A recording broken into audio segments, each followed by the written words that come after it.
Thanks for having me here today. So again, my talk's on PTSD. I'll start with a slight disclaimer. I am not a psychologist or have any psychiatry training or anything like that other than my token human relations class that I took for one of my associate degrees. So what is PTSD? And sorry the print's a little bit small on this. This is just something I pulled from the Mayo Clinic off of the internet. And post-traumatic stress disorder is a health condition that is triggered by a terrifying event, experience of either experiencing it or witnessing it. And symptoms may include flashbacks, nightmares, severe anxiety, or as well as just uncomfortable thoughts and things like that. When you witness a traumatic event, it may not necessarily trigger PTSD, but it can, and there are some differences. So the reason that I bring this up or this talk to me is there's two things that happened in my life that kind of brought this to light. What I want you guys to think about for just a second, and how many times have you been at a party or something like that, and someone asks you what you do? And you say, well, I'm a firefighter or a paramedic or some other kind of first responder. And their first question is, oh man, what's the worst thing you've ever seen? How many of us hate that? Because there are things that we've seen that we don't ever want to talk about. There are traumatic events that happen that we just want to bury and go away. I'm going to try to change your mind on that a little bit today about burying it. So think about that for just a second. What's the worst thing you've ever seen on scene? So, again, talking about two life-altering events. Previous to this, being in fire service, I was in the military for many years as an aircraft mechanic. The first life-altering event, and I'll just highlight some of that, on the 22nd of November in 1996, I don't know how many of you are local to Portland and have been around for that long a time. There used to be an Air Reserve unit out of the Portland Air Base that did combat rescue. We had helicopters and HC-130Ps. Some of you also may remember the helicopter that rolled down Mount Hood. That's the unit that I was in. I was an aircraft mechanic on these HC-130Ps. So on the 22nd of November, the aircraft crashed on the Pacific Ocean off the coast of California on a routine training mission. There were 10 people on board, actually 11 people on board. 10 were killed, there was one survivor. I knew 9 of those people on that aircraft. 6 of them pretty well. 2 of them were guys that I worked with every day. The reason that this was very traumatic for me was because of the fact that they were my friends, my coworkers, but I was the guy that put gas on that aircraft. And it had a fuel problem.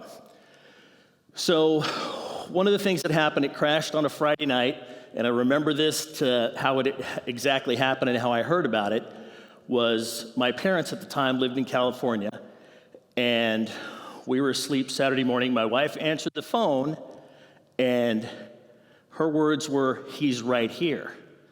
It was my dad that called us, and he asked her specifically, "Where is Kevin?" Because at the time that this aircraft was getting ready to take off, or was getting ready to leave in a few hours, the crew chief that was supposed to go on it was late, was probably not going to be able to make it. So I thought to myself, I can run home, I can pack a bag, and I can go on this aircraft, or that routine mission. I didn't for whatever reason. So it happened Friday night. We didn't do anything as far as like a critical incident stress debrief or anything until Monday morning at work. So we had, the weekend to sit around and stew and contemplate as to what happened. And for about, 3 to 4 years afterwards, about this time of the year, I would kind of start to draw back a little bit. My hands would break out around this event. What we keyed to was probably a form of PTSD. Next, this is the other one that happened pretty recently. This was October 20th, a couple of years ago. If you've been in the area, you probably heard about the 2 young girls that were killed in Forest Grove, Abby and Anna. We were first on scene. You can see the picture there of the police car. And some of the other instances, the situation was the girls were playing in a pile of leaves in front of their house. Dad was out taking pictures of them. It's kind of what you do on a fall day when you're a young kid like that. You just jump around in the leaves, have a good time. Individual in a car struck them, killed one of them instantly, and the other one was airlifted up to, I believe they went to OHSU, I'm not sure. They were able to harvest some organs out of the older girl, and was there was some good things that came out of that. One of the things that took place with this incident versus the other incident, within, say, probably an hour after we cleared the scene, we went back to the fire station, and we were debriefed immediately. We went through another one like a day later, and then yet another one a couple of days later. This one I still think about. It didn't affect me as much as the other one did. The reason for that is because we talked about it, okay? And I'll touch on that debrief piece here also in a little bit.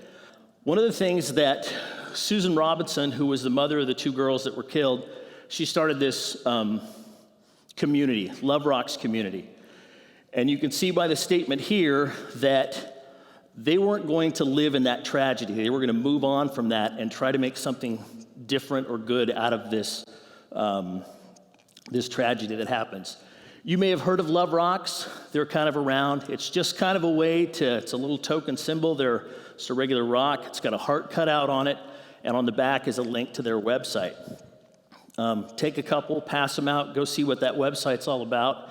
It's just a good way to kind of get after a tragedy and kind of make something decent out of it if you can. So as far as the debrief portion of it, what helped me the most, I think, with the second event that I didn't do in the first event was talk to somebody. I tried to bottle it up inside and keep it for, a few days, weeks, months, all that kind of stuff, and it really affected me.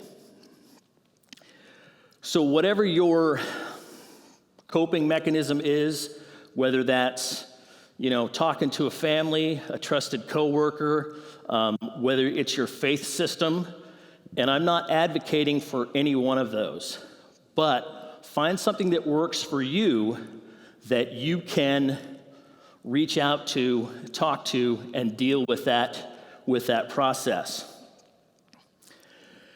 So again, I'm kind of touching on that now, those both events, how these events affected me. The first one, I kept bottled inside for a long time. The second one, I kind of let go and talk to people and do a little bit more information sharing or talking back and forth. So whatever your coping mechanism is, like I said before, whether it's a trusted friend, talk to them. We kind of have this aura about us being firefighters and paramedics and other first responders that we're strong, which we are. We're supposed to know how to deal with this stuff, which we do. But over time, over a long career, each one of these little tragic events will eat on you, and it will mess you up inside. So talk to someone, again, whether that's a pastor, a family member, a brother or sister firefighter. If you want, talk to me. I'll give you my phone number, and you can call me whenever you want. I'm interested, and I'm really concerned that you guys have a long career and that you're able to get out of this PTSD before it gets too deep to that piece. So again, talk about it. Talk with someone. Get some professional help if you have to. The IAFF, I just saw on their website, was looking at it a couple days ago. They just published a white paper on health and safety, or just mostly health and stuff, and they were talking about cancer, and PTSD was another big one. And we're fortunate in Oregon, that was one of the only states that recognizes PTSD as a potential disabling type of injury or illness. And I think they're working on trying to get that nationwide. Again, want help, get help kind of thing. The last thing that I'd like to leave you with here, it's a little different than PTSD, but again, that's kind of not really a downer subject, but it can be. So as I said before, I was in the military for many years, kind of got into EMS and fire as, I don't want to say I fell into it, but that opportunity worked for me. Went and got my EMT basic, was an intern at my local volunteer fire department, went to school, got my paramedic, worked in Salem for a couple of years, was trying to get fire jobs, which is really tough because, as you can see, I'm a little bit more mature than most of your probationary firefighters. But I got my probationary firefighter job, or my first paid job, at 48 years old.